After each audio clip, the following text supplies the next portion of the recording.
You're listening to the Teaching Toolbox with Brittany and Ellie. Join them as they talk all things middle school.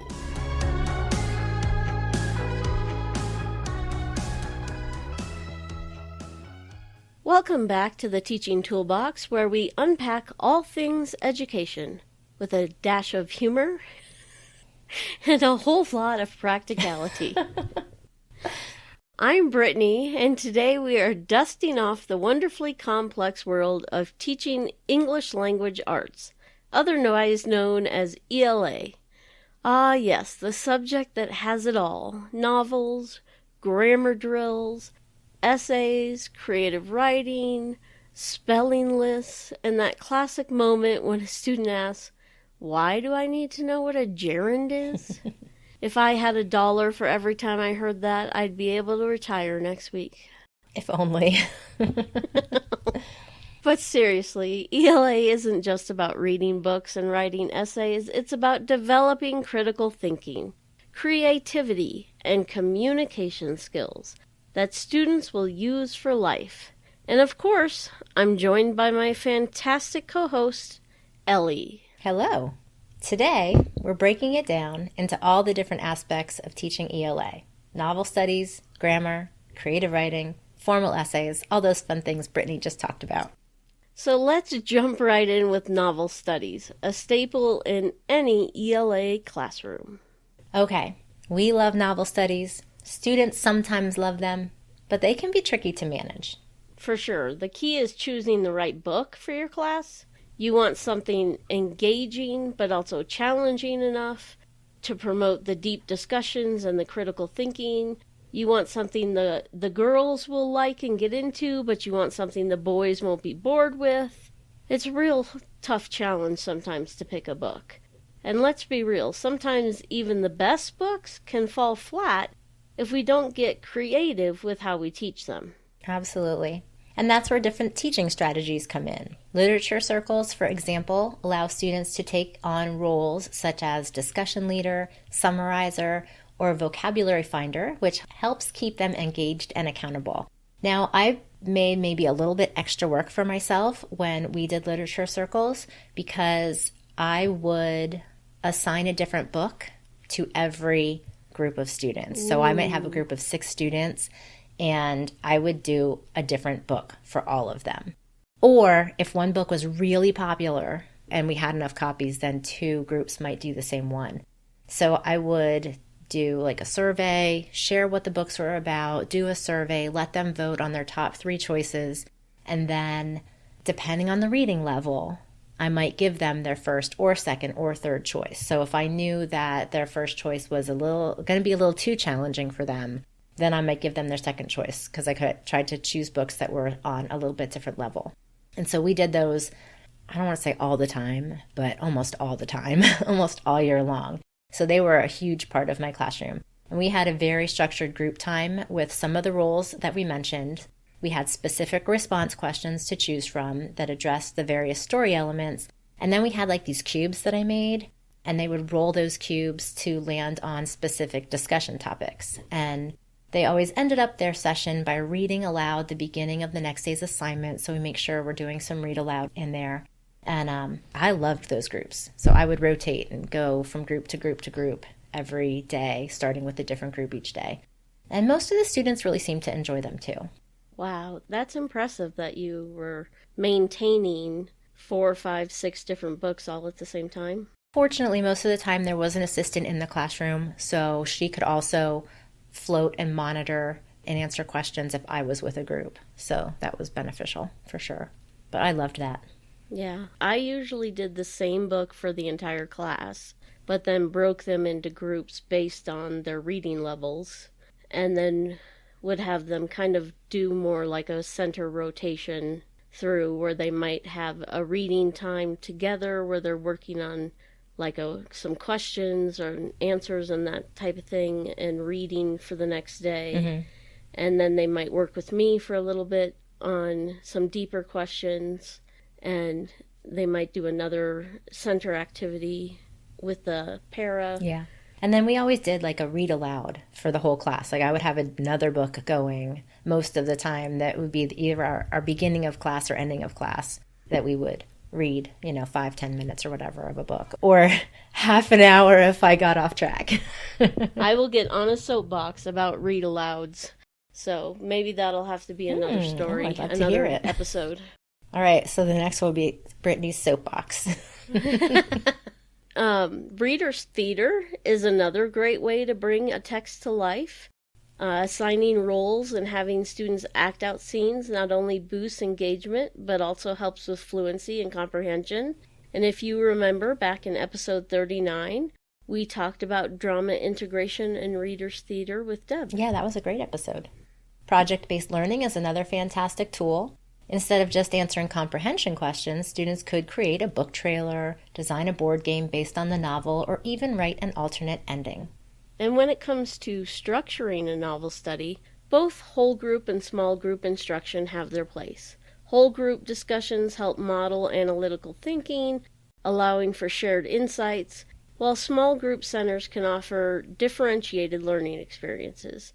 One group might focus on vocabulary, another on character analysis, and another on thematic connections.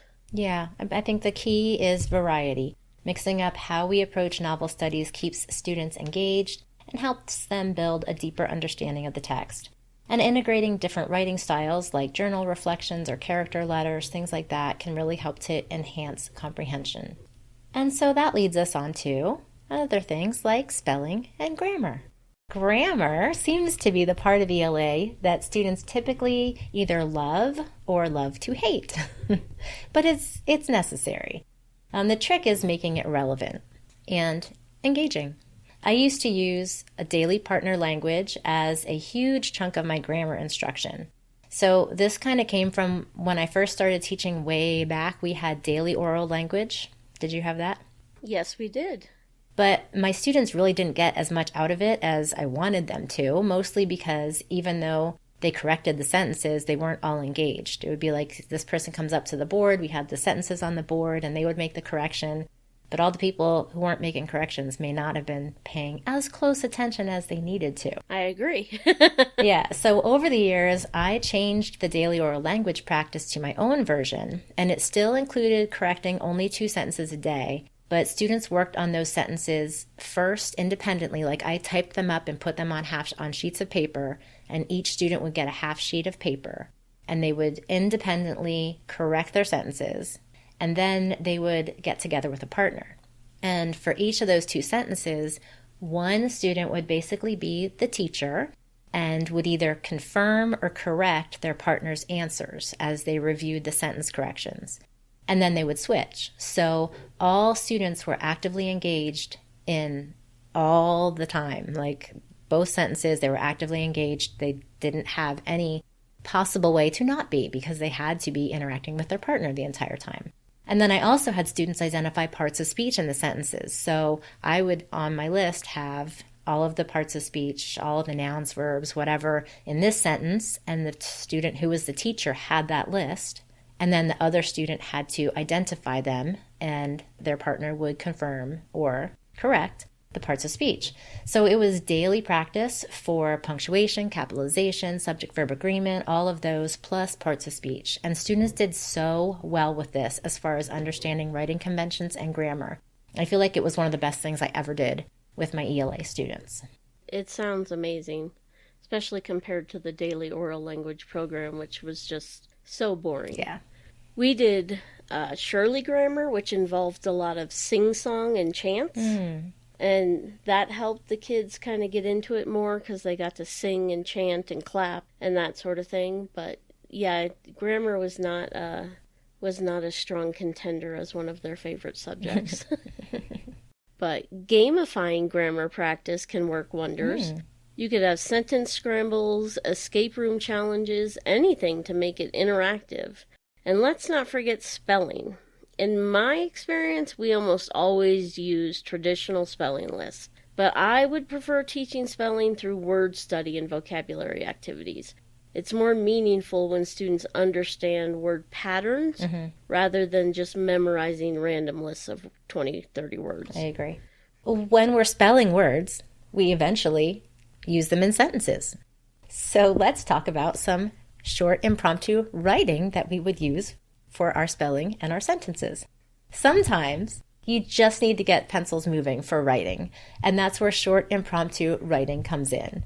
I loved using quick writes at the beginning of class, or sometimes even at the end of class if I was giving them a short amount of time. Giving them a prompt and 5 minutes to write whatever comes to mind. No pressure, just write anything, be creative. And those were also really quick to grade, just to get a super quick snapshot of their word choice or their sentence structure or, organization of a paragraph, that kind of thing. Yeah, it's a great way to build fluency and confidence in writing as well. Plus, it's perfect for brainstorming before a longer assignment. And speaking of longer assignments... Ooh, we've got some fun longer assignments like creative writing assignments. This is where students can let their imaginations run wild, whether it's short stories, poetry, personal narratives. Creative writing gives students the chance to develop their voice. This was another fun area for my language arts classes. Students kept a writing journal that had various fun prompts, like if you could make it rain anything except rain, what would it be? Who would love this rain? How would it be good for the environment? Or how would it be bad for the environment? Like if it rained gumdrops instead of rain, how would that affect things? How would the animals like that? How would you like that? Or something like if someone offered you $1 million to stand in a pit with poisonous snakes for 3 minutes, would you do it? Give 3 reasons why or why not. Some of the prompts were shorter and I would use them as quick writes, while I'd give more time for other prompts or for free writing or writing about a topic from lists that students had generated for themselves. And if you're looking for prompts like that, I just remembered that I have about a year's worth of prompts available in my store. Awesome. I call them discussion starters, but they could definitely be used as writing prompts. Absolutely. As well. I have this booklet in my store too. Cool. We'll put both of those in the show notes. And the best part about this kind of writing is there's no single right answer. I used to go through my parents' magazines when visiting and rip out large, pretty pictures or from calendars. And I'd also put them on construction paper and then laminate them. And then I'd hand them out and ask kids to write a story on whatever they thought was going on in the picture. That used to be one of the best ways to do creative writing. Yeah, we did that too. Oh, can I add another thing? Of course. So we used to also do this squiggle writing. So I don't know if people do this squiggle writing or not, but it was I think we started this when I was teaching 2nd grade, and then I carried it through to 6th grade, and 6th graders loved it too. So you basically just draw some type of line on a paper. It can be curvy or it can, be pointy, whatever, but just kind of a line.